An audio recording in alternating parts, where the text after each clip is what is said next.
Good evening, future innovators. Welcome to the next exciting session of AI. So, in this session, we are going to build an exciting AI tool. अब यहाँ पे हम एक AI tool Python की help से create करने जा रहे हैं. इस AI tool में बेसिकली होता क्या है कि इस मॉडल में आपको जो भी मूविंग ऑब्जेक्ट्स होगा उसको ये आइडेंटिफाई करेगा.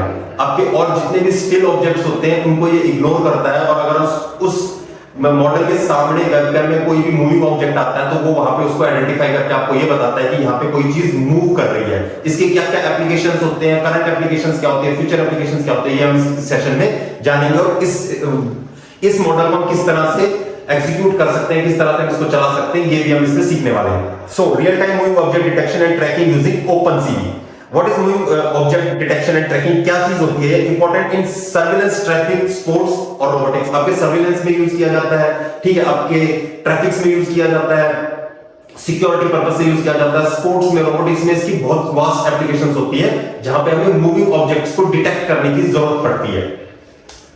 गोल क्या होता है? Detect and follow objects in a real time video feed. आपके रियल टाइम वीडियो फीड्स में कि रियल में जो चीजें हो रही हैं, आपकी लाइफ जो चल रहा है उसमें मूविंग ऑब्जेक्ट्स को हम इजीली इसकी हेल्प से डिटेक्ट कर सकते हैं और फॉलो भी कर सकते हैं उसको. की concept object detection, locating objects in a frame. आपके फ्रेम में जो भी ऑब्जेक्ट्स मूविंग ऑब्जेक्ट्स आएंगे उसको ये लोकेट करता है. Following detecting objects across this frame. आपके फ्रेम के अंदर जितने भी ऑब्जेक्ट्स आ रहे हैं उसको इजीली ट्रैक करता है. Process speed that matches video frames पर सेकंड. ये स्पीड को प्रोसेस करता है ताकि वीडियोस के एफपीएस फ्रेम्स पर सेकंड को ये इजीली मैच कर सके रियल टाइम में. Use case CCTV surveillance, drone camera monitoring etcetera, इन सारी चीजों में ये आपको बहुत फायदा पहुंचाता है आपका. ये वर्कफ्लो और भी ओपनसीवी इसमें हम यूज करते हैं. Step 1 capture video stream. आपको वीडियो स्ट्रीम कैप्चर करनी होती है. स्टेप 2 बैकग्राउंड सब्सट्रैक्शन और फ्रेम डिफरेंसिंग आपको करनी होती है. The third one is detect counters, motions और काउंटर्स को आपको इसमें डिटेक्ट करना होता है आपके इसके थर्ड स्टेप में. Filter noise and identify moving objects. Noises को फिल्टर करना होता है और जितने भी मूविंग ऑब्जेक्ट्स होते हैं सिर्फ उन्हीं को आइडेंटिफाई करना होता है इसके स्टेप 4 में. Track object using bounding boxes. जो भी आपका ऑब्जेक्ट को ट्रैक करता है, जिस भी ऑब्जेक्ट को डिटेक्ट करता है उसके चारों तरफ एक बॉक्स क्रिएट कर देता है जिससे आपको पता चलता है कि these all things are moving. और जो आपकी चीजें स्टिल होती है, कुछ भी आपको किसी भी तरह का बॉक्स या किसी भी तरह की इमेज आपको वहां पे प्रोवाइड नहीं करता है. रियल टाइम चैलेंजेस, इसमें बहुत कुछ चैलेंजेस भी आते हैं. अपार्ट फ्रॉम दिस एडवांटेजेस, इसके कुछ डिसएडवांटेजेस भी बोल सकते हैं हम, या इसके कुछ चैलेंजेस आ सकते हैं इस मॉडल को यूज करने में. Like processing speed. इसकी प्रोसेसिंग स्पीड में काफी डिफरेंसेस आते हैं, फ्लक्चुएशंस आती है. लाइटिंग कंडीशंस, अगर आपकी लाइटिंग कंडीशंस अच्छी नहीं है तो इसको डिटेक्ट करने में, चीजें मूविंग ऑब्जेक्ट्स को डिटेक्ट करने में थोड़े चैलेंजेस फेस करने होते हैं. Object occlusions, camera shake, background noises, ये सारी चीजें की वजह से इसमें कभी-कभी आपके एआई मॉडल में कुछ फ्लक्चुएशंस या कुछ प्रॉब्लम्स आपको फेस करनी पड़ सकती है. एप्लीकेशंस मैं आपको पहले बता चुका हूं, लाइक सर्विलेंस और सिक्योरिटी में आपको यूज किया जाता है. ट्रैफिक को मॉनिटर करने के लिए यूज किया जाता है. लाइक जैसे कि ये मूविंग ऑब्जेक्ट्स को करता है तो हम ट्रैफिक को मॉनिटर करने के लिए इसको यूज कर सकते हैं. रोबोटिक और ड्रोन्स में इसकी बहुत अच्छी एप्लीकेशंस है. स्पोर्ट एनालिसिस में इसको बहुत यूज किया जाता है. आपके क्या कहते हैं, मूविंग ऑब्जेक्ट मॉडल को क्राउड को मॉनिटर करने के लिए मॉल्स में या क्या कहते हैं शॉपिंग कॉम्प्लेक्स में और किसी भी भीड़ वाली जगह पे क्राउड को मॉनिटर करने के लिए भी हम इसको इस मॉडल का यूज करते हैं. कंक्लूजन कैसे करेंगे हम इसको? Successfully objects and tracks objects in real life. आपके रियल लाइफ उसकी आपकी फील्ड में मूविंग ऑब्जेक्ट्स को ये इजीली ट्रैक करता है. Second is enhance automation, surveillance and smart system applications. Automation को एनहांस करता है.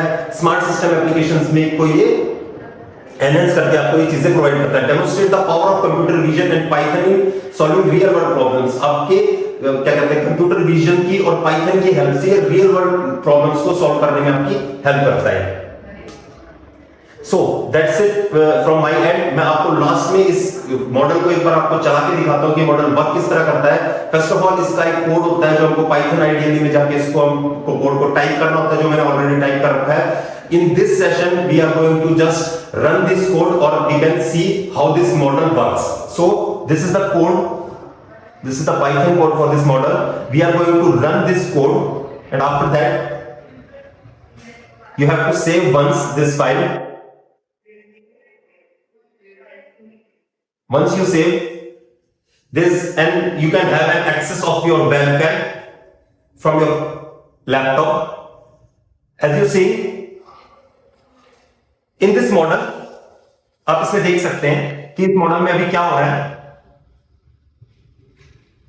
कि जो भी आपके स्टिल ऑब्जेक्ट्स होंगे ये इसको डिटेक्ट नहीं करता है, और जहां जहां इसको मूवमेंट इसको जहां पे दिखाई दे रही है वो वहां पे आपको बॉक्सेस करके आपको वहां पे बता रहा है कि ये चीजें मूव कर रही है। लाइक जैसे मैं अपने हाथ को मूव कर रहा हूं तो मेरे हाथों के बारे में बता रहा है, मैंने अपने सर को मूव किया तो मेरे सर को करके दे रहा है। और पीछे आप चीजें देख सकते हो जो चीजें स्टेबल है उनको ये बाउंड्रीज करके या किसी भी चीज को मेंशन करके आपको वो नहीं दिखा रहा है।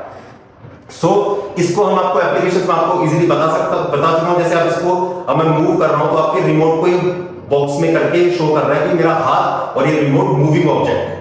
तो इसके आपको एप्लीकेशंस आपको पहले ही बता चुका हूं मैं कि कहां यूज कर सकते हैं। So that's it for today's session. Thank you for joining us. Please like and subscribe our channel.